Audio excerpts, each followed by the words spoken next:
এসেছে, এতটাই অন্ধকার নেমেছে যেটা দেখেও আপনারা অনুভূতি করছেন কিন্তু কিচ্ছু করতে পারছেন না। কি দেখতে পাচ্ছেন না অন্ধকার নেমেছে? সত্যি কথা বললেই আপনি মার্ডার হয়ে যাবেন, খুন হয়ে যাবেন। আকাশে সূর্য আছে কিন্তু চোখে আমার জ্যোতি নাই, নাকি ভুল বললাম? বাবার টাকায় ছেলে খায় কিন্তু বৌমার কথা শ্বশুরকে শুনতে হয়। কায়দা আছে? বিনা কায়দায় তো আর আমি আসি না, আর এমনি টাকা নিই না, কায়দা রাখি। কায়দাগুলো দেখুন। এটা কি মাস চলছে? শ্রাবণ মাস। চৈতন্য শিক্ষাষ্টকম দর্শন করবেন, আর মহাপ্রভুর কর্চা, দামোদর স্বরূপের কর্চা, এগুলিতে কত সুন্দর বেদনা কথাগুলো লেখা আছে। কলিঘোর তিমির মানে অন্ধকার, অন্ধকারটা কিভাবে হচ্ছে দেখুন। মেঘ কিন্তু একসঙ্গে সবাই একসঙ্গে মেঘটা হয় কি? আকাশে যদি মেঘ ওঠে একসঙ্গে হবে? একটু একটু একজন যাচ্ছে তার কাছে আর একজন, যেমন একজন একজন ভক্ত আস্তে আস্তে তো হরিবাসরটা ভর্তি হয়ে যায়, ঠিক তেমনি একটু একটু একটু করে মেঘ যেতে যেতে না মেঘটা কালো হয়ে গেছে। সেটা কি করে? অপরাধ ক্ষমা করবেন। মহাপ্রভু শ্রোধনী গঙ্গার তীরে বসে আছে, আর অনেকজন মেয়ে একটু ঘটিতে করে দুধ নিয়ে যাচ্ছে ঢালবে বলে। তো মেয়েগুলোকে বলছে, এই নাগরিকগণ তোরা কোথায় যাবি রে? মেয়েরা তখন বলছে, আমরা শিবের কাছে দুধ ঢালতে যাব। কেউ বলছে আমি জল ঢালতে যাব। বলে আরে ওগুলো আমাকে খাওয়া, তাহলে তোদের স্বামী বাঁচবে, তাহলে তোদের স্বামী মরে যাবে। যে কেউ মেয়ের তো রাগ হবে, স্বামী যতই মাতাল হোক না কেন তবু তার স্বামী। আচ্ছা স্বামী মরে যাবে যদি কেউ বলে, সে তখন যা পাবে তাকে মেরে ফেলবে। এই তোমার বাবা তো ভদ্রলোক, তুমি কেন অভদ্র ছেলে গো? বলে না আমরা তো সকালে মরতে এসেছি আর মরেও গেছি। বলে মরে গেছি মানে? আরে এখন আমাদের মধ্যাহ্ন কাল, একটু পরেই আমাদের ফেরা কষ্ট হবে। তার মানে বুঝতে পারলাম না, বুঝতে পারলে না? বাল্যকাল হয় মানুষের, বাল্যকাল মানে সকালবেলা, যৌবন কাল মানে মানুষের দুপুর বেলা, আর বার্ধক্য কাল মানে বেলি অবসান হলো চলো যাই ঘর। বার্ধক্য কাল মানে আর গোঠে থেকে লাভ নেই, এবারে পুটলি পুটলা গোছাও, এবার ফেরা চল। কিছু বুঝতে পারলে? অবাক চিত্তে ভক্তগণ গৌর হরির বদনপনে তাকিয়ে আছে যে আমার গৌর সুন্দর কি বলেন। বলে ওগো নারীগণ, তোমরা আমার মা, তোমাদেরকে আমি অবিদ্যি কথা বলে তোমাদের মনে কষ্ট আমি দেব কেন? তাহলে তুমি যে বললে আমাকে দুধ না খাওয়ালে তোমাকে তো আমার স্বামী মারা যাবে। আচ্ছা বলতো মা, এই পৃথিবীতে কে বেঁচে আছে বলতো? কে বেঁচে আছে দেখা। যে বেঁচে আছে তার তো রোগ থাকবে না, তার তো শোক থাকবে না, তার তো ক্লেশ থাকবে না, তার যন্ত্রণা থাকবে না, তার জ্বালা থাকবে না, তার মায়া থাকবে না, মোহ থাকবে না। এই বিশ্ব চরাচরে যতজনই আছে প্রত্যেকের এক এক না একটা রোগ আছে। যেমন আমার রোগ ধরে গেছে পাই, ডাক্তারও বলে যে তোমার কোনো খাওয়া হবে না। ডাক্তারবাবু আর কোনো কিছু আছে যেটা খেয়ে নিলে আর পৃথিবীতে থাকা যাবে না? কোনো যখন খাওয়া যাবে না, বেকার কেন কষ্ট পেয়ে পেয়ে যাবো, তার চেয়ে কি আছে দাও না, তাড়াতাড়ি চলে যাই। বাহ, তুমি যাবে বললে তো হবে না, তোমার মাপা আছে যতটা তোমাকে নিয়ে যেতে হবে ততটা। জোর করে কেউ কিছু করে সেটা আলাদা প্রশ্ন, কিন্তু মাপে তোমার আছে। তোমাকে যদি গোবিন্দ যতটুকু মেপে দেবে সেটা কমানোরও কারো ক্ষমতা নেই আর বাড়ানোরও কারোর ক্ষমতা নাই। এবার দেখুন হিসেব, মহাপ্রভু সবাইকে বলছে পৃথিবীতে আমাদের প্রত্যেকটি মানুষ কিংবা জীবজন্তু প্রত্যেকের এক একটা করে রোগ আছে। কারোর কামনার রোগ, কারোর বাসনার রোগ, কারোর লোভের রোগ, কারোর সঞ্চয়ের রোগ, এর প্রত্যেকের আছে, কারণ নেই বলতে পারবে না।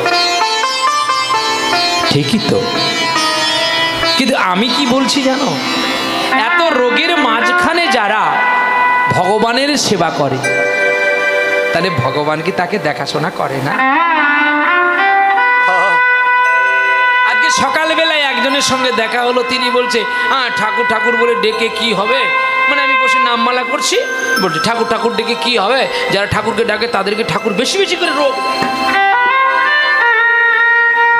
ঠিক কথা বলেছে, কথাটা তোমার যুক্তি আছে কাকা। বলে কি বলো? শোনো, চা খাবে? বলে কেউ দেয়নি সকাল থেকে, জানো বৃষ্টি হচ্ছে, ভিক্ষা করতে এসেছি, কেউ চালও দেয় না, কিছু না।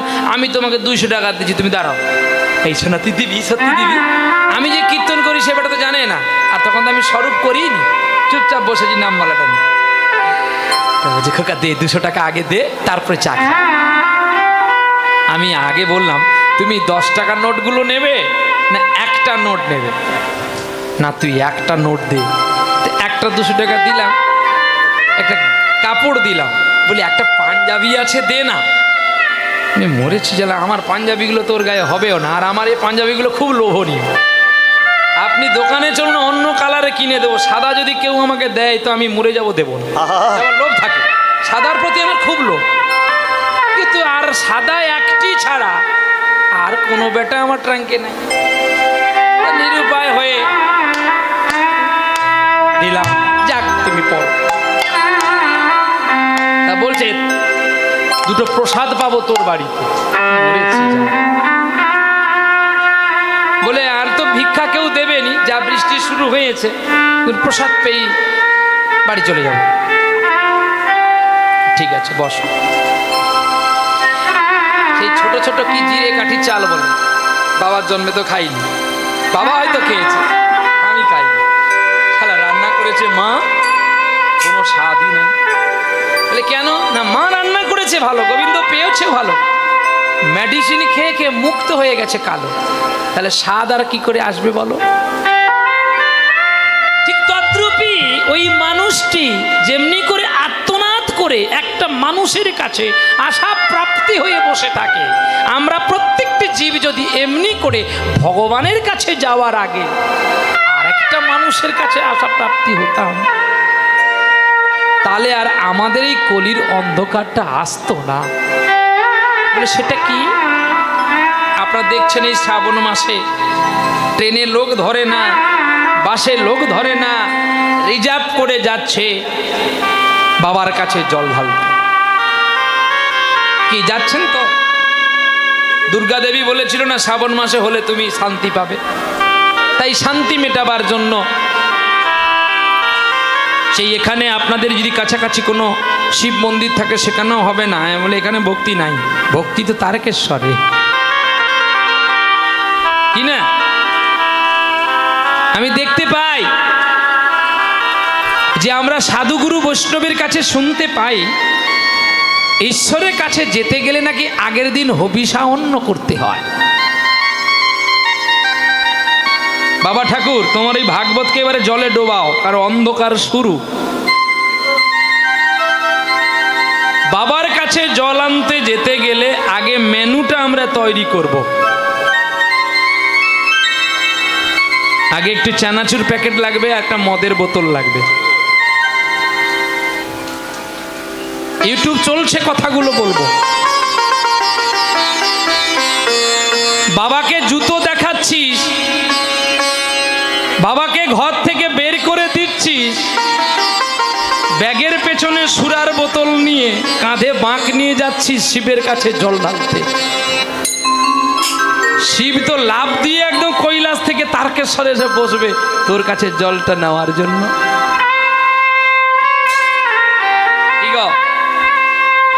আগে ঠাকুর জল নেবে তো, ছুটে আসতেছে তো। এই জন্য বলি সাধন পথ এত সহজ নয়, সাধন পথটা বড় কঠিন। এখানেও প্রাণে বাজবে অনেকের, আর ইউটিউব থেকে যখন ক্যাসেটটা মাইকে বাজবে সেটাও অনেকের বাজবে। দুপুর বেলায় বাবাকে দুটো খেতে দিলি না, মাকে দুটো খেতে দিলি না, তুই গেলি তারকেশ্বরে লোক দেখিয়ে ঢং দেখাবার জন্য জল ঢালতে। ওতে লোক দেখে বই, ভগবান দেখে। নিতাই গৌর প্রেমানন্দে হরি বল হরি বল। তাই মা সেই নারীগণের চরণ জড়িয়ে ধরে নিমাই চাঁদ কেঁদে কে বলেছিল জানো, এই কলিযুগে আমার ধর্ম কর্ম হবে সবাইকে নিয়ে হরি নাম গাওয়া। আমি কোনো জাতপাত মানব না, যেটা কোনো যুগে করিনি সেটা আমি এই যুগে করে যাব। চৈতন্য মহাপ্রভু তা করে গেলেন। দেখুন, মুসলমানকে নিয়ে মহাপ্রভু হরিনাম করেছিল।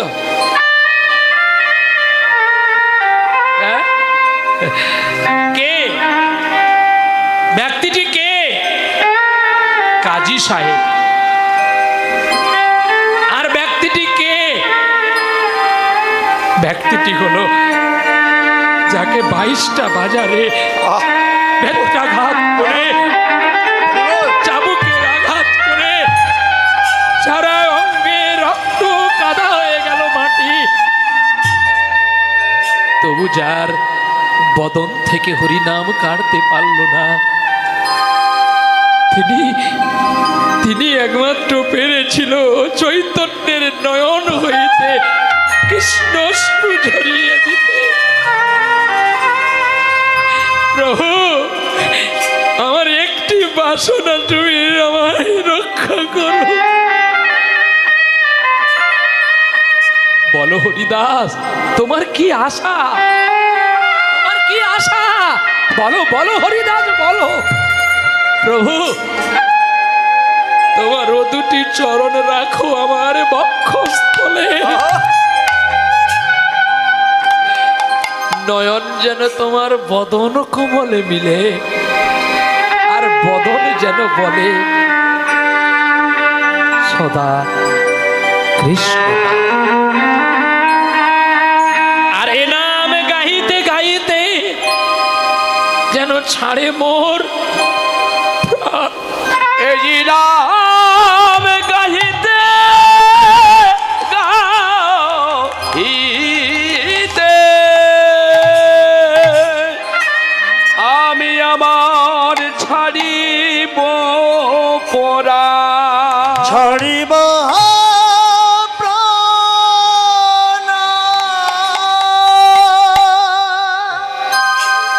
এখানে কথা আছে।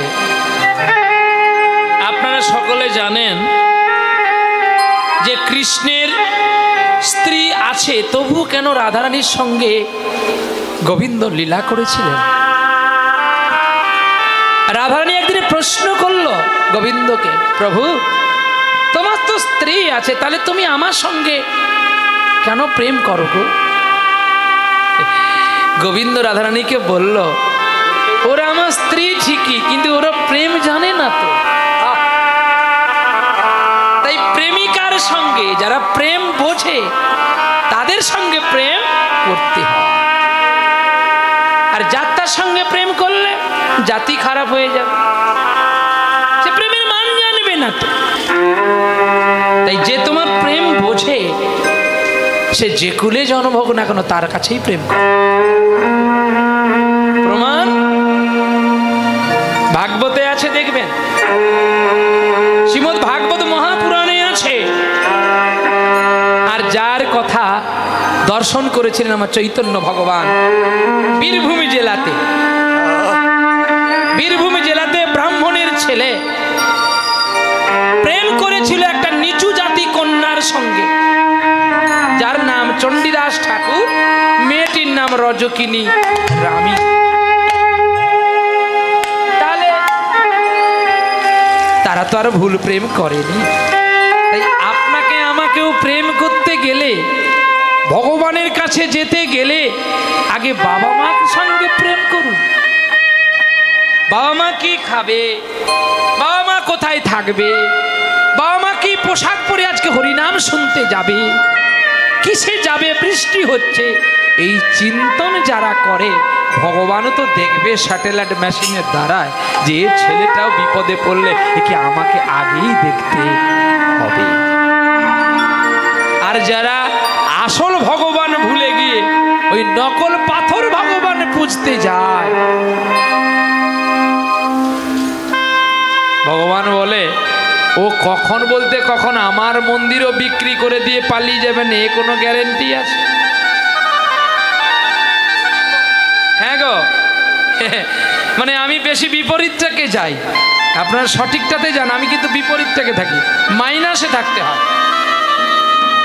বলে তাহলে যে মোট মন্দিরে বাবাজি হয়েছে, মানে সবার কথা বলতে পারছি না, পার্সেন্টেজ। যেমন আপনারা বলেন না, তাহলে মহাপ্রভু যদি হরিনাম করেন মুসলমানকে নিয়ে, তাহলে আপনারা কেন মুসলমানকে ঘৃণা করেন? এক একটা পথ আপনারা বলবেন মুসলমান গোমাংস খায়, গরুকে মারে, ঠিকই তো, এটা বাজে কাজ, এটা মেনে নেওয়া যাবে না। বলি আপনারা কেন বিক্রি করেন?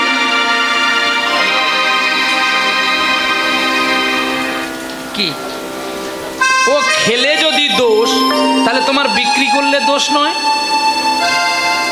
বুড়ো হয়ে গেছে আর দুধ দিতে পারবে না, কোরবানি আসছে, বিক্রি করে দে, যেই 5 টাকা পাবে আমার ছেলেটা একটা মোবাইল কিনা হবে।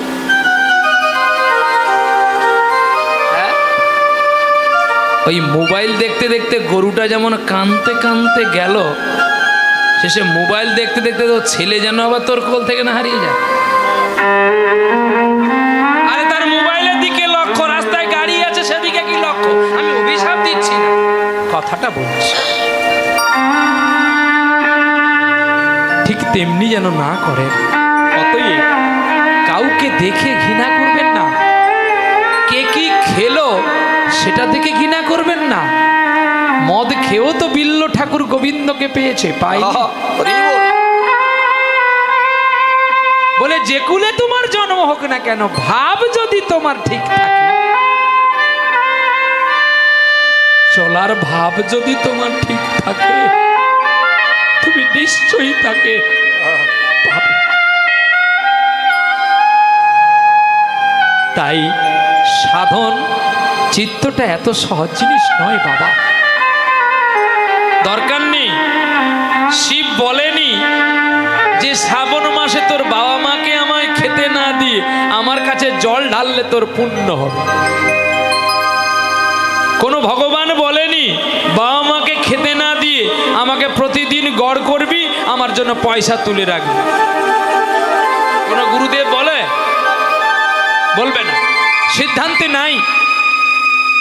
তাহলে সেই সিদ্ধান্তে আমাদের থাকতে হবে যে মহাপ্রভু যখন কাউকে নিয়ে ঘৃণা করেননি, আমাদের সবাইকে নিয়েই হরিনাম গাইতে হবে।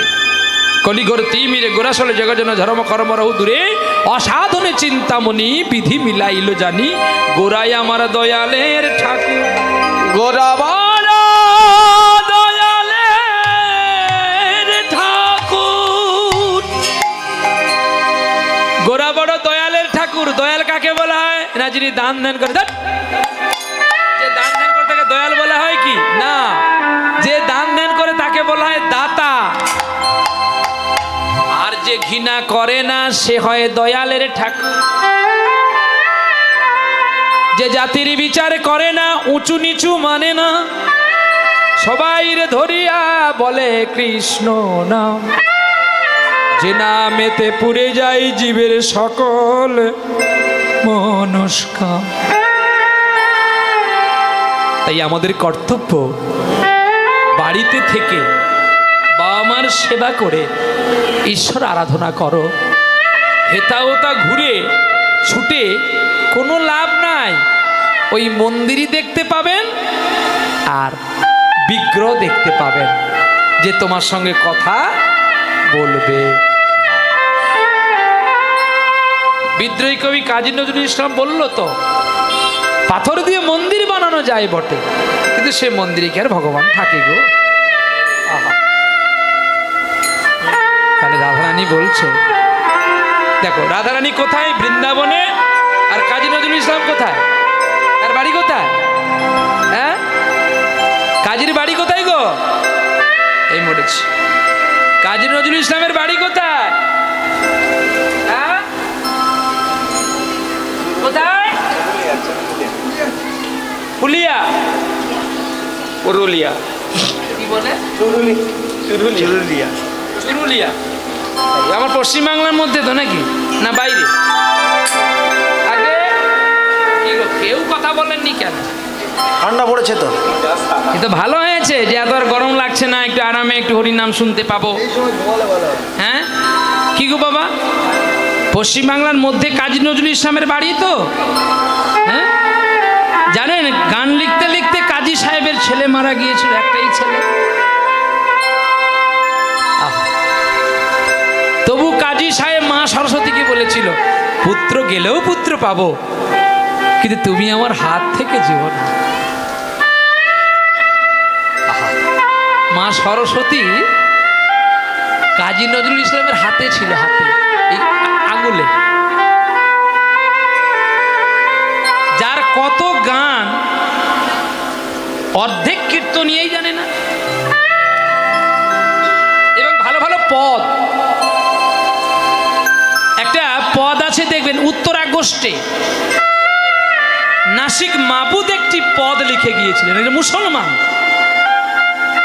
যে পদ ম্যাক্সিমাম কীর্তনিয়াই, শুধু প্রাচীনতম কীর্তনিয়া ছাড়া জানেন।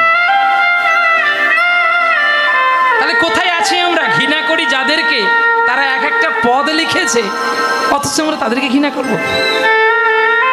হিংসা করে, ঘৃণা করে, অহংকার করে কোনো কিছু পাওয়া যায় না। প্রেম করো, অনেক কিছু পাবে। রাধে রাধে। আর যে হারে সেই ধরে রাখতে পারে। অন্তরে তুমি আছো চিরদিনে, ও গো অন্তর জামি, ও গো অন্তর জামি। অন্তরে তুমি আছো চিরদিন, ও গো অন্তর জামি, ও গো অন্তর জামি। বাহিরে বৃথা যত খুঁজিহা, কেন পাই না তোমারে ও গজন্তর জামি, অন্তরে তুমি আছো চিরদিন, ও গজন্তর জামি, ও গজন্তর জামি। আমার হেরিয়া প্রিয়তম,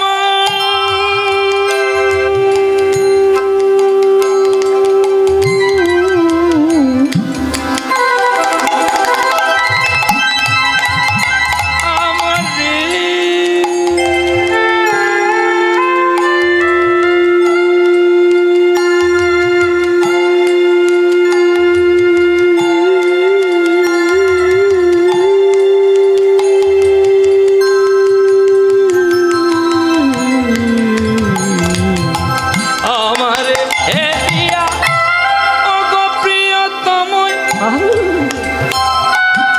আমার হেরিয়া আত্মার সম মন্দির রুচি, বিগ্রহ সূচি হেসে ওঠো তুমি স্বামী, ও গজন্তর জামি, অন্তরে তুমি আছো চিরদিন, ও গো অন্তর জামি, ও গো অন্তর জামি। অন্তরে তুমি আছো চিরদিন, ও গজন্তর জামি, ও গজন্তর জামি, ও গজন্তর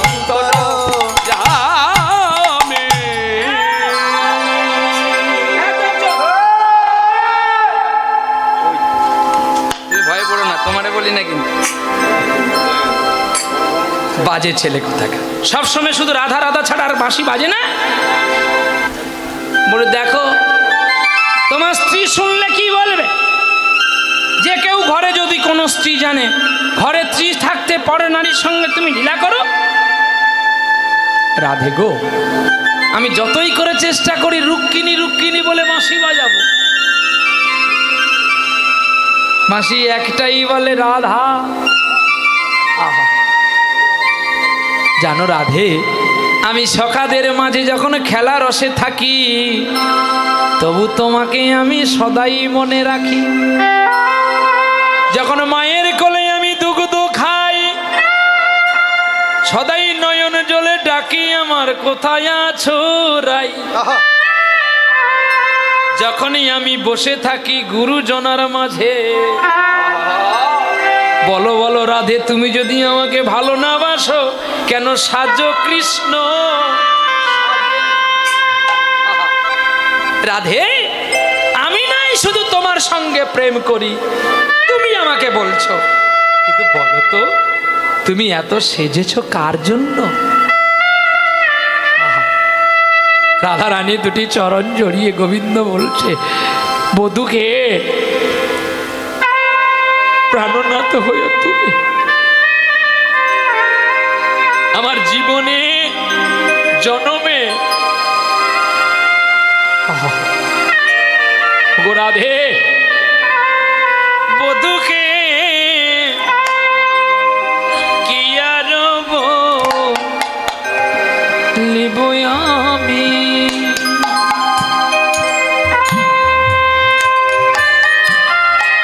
বধূ বাবা ও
আমি কিছুই জানি না।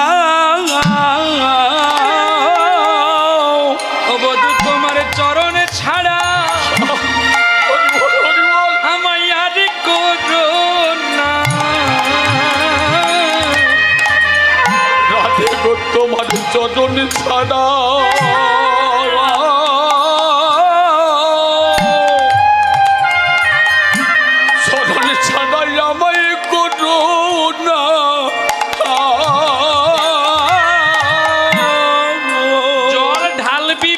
জলটা আগে ভর, শিবের মাথায় জল ঢালবি পরে জলটা আগে ভরবি তো। হ্যাঁ, আরে আগে প্রেম করা শিখ, প্রেম না করলে তো কখনো পাওয়া যায় না। তিনটি কথা আগে বলেছিলাম না, সেই তিনটি কথা এখনো গৌরচন্দ্রিকা চলছে।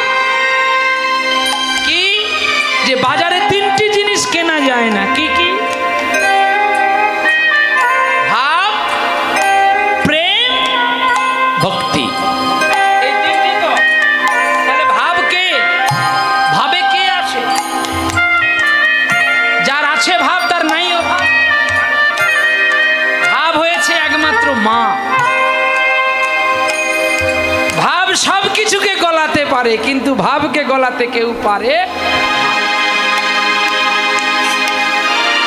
মায়ের জায়গায় কেউ আসতে পারবে না। মা তো মা। স্ত্রী অনেক রূপ দেবে, বাবার বাড়ি থেকে শ্বশুর বাড়ি থেকে অনেক টাকা নিয়ে জামাই দেবে, কিন্তু স্ত্রী মায়ের জায়গাটা পূর্ণ করতে পারবে? ঠিক আছে, আজ আমরা দুদিনের চেলা হয়ে আমরা দুদিনে এসে শ্বশুর শাশুড়িকে মানি না বললে প্রাণে লাগবে আপনাদের। যারা খেতে দেয় না তাদের গায়ে লাগবে, আর যারা খেতে দেয় তাদের গায়ে লাগবে। এ লাগুক গিয়া, লাগলে আমার কি, আমি তো টাকা নেবো, পালাবো কি না? একটু লাগাও দরকার, তাই না? আর যদি বলেন যে না লাগালাগি হচ্ছে, তাহলে লীলায় চলে যাও, হবে? আপনি তো বলে খালা, তারপর আমার গাড়ি যদি দুজন মা ধরে আপনি ছাড়াতে যাবেন না, তাই গৌর হরি বল ভয় আমারও আছে। কিন্তু দেখুন, এটা হচ্ছে ভাবের কথা। জল আগে ভরতে হয়, তারপরে তো দেখতে হবে যে আমার কলসি ভালো আছে না ফুটো আছে। যদি ফুটো থাকে তাহলে জল তো আর যাবে না, জল মাঝ রাস্তায় শুকিয়ে যাবে। ঠিক তেমনি ভাব হচ্ছেন মা, ভক্তি হচ্ছেন বাবা, আর প্রেম হচ্ছে ঈশ্বর। ভাব ভক্তি না আসলে প্রেম করা তো যায় না। ভাব আর ভক্তি দুজন এক জায়গায় হয়ে গেলে প্রেম আসতেই বাধ্য হয়ে যায় গো। চলো দেখা যাক আজকে বৃন্দাবনের একটি লীলা আমরা আস্বাদন করব। যে বৃন্দাবনে আমাদের ঘরেও স্বামী স্ত্রী আছে, যে কিছু দিতে পারলে ভালো, না দিতে পারলে কত রকম কথা শুনতে। কাজে সকলের ঘরেই আছে, কারো ঘরে স্বামী ভালো, কারো স্ত্রী ভালো নয়, কারো স্ত্রী ভালো তো কারো স্বামী ভালো নয়, প্রতিটি ঘরে আছে।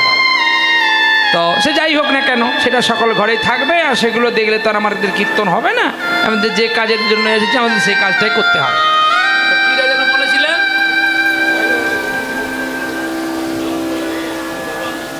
হ্যাঁ, ভক্তকে না দিয়ে খায় না, মাকে না দিয়ে খায় না, তারাই মাকে বা ভগবানকে পায়। এটাই সিদ্ধান্ত হবে। যেমন আপনারা বলবেন, বাবাজি তুমি প্রতিদিন ভগবানের নাম করো, নাম জপ করো, তুমি ভগবানকে পাবে। কিন্তু দেখা গেল সবরীর চেয়ে আরো কত বড় ভক্ত ছিল, কি ছিল না?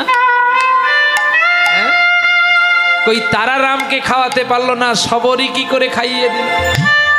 মানে কে কখন কাকে ভগবানকে খাওয়াবে সেটা কেউ বলতে পারবে না। দুর্যোধনের রাজবৈভবে ভগবানের যাওয়ার কথা ছিল, কিন্তু বিদুরের পর্ণকুটিরে পৌঁছে গেল। প্রভু কার কাছে যাবেন একমাত্র প্রভুই জানে। প্রভু কার কাছে খাবে প্রভুই জানে।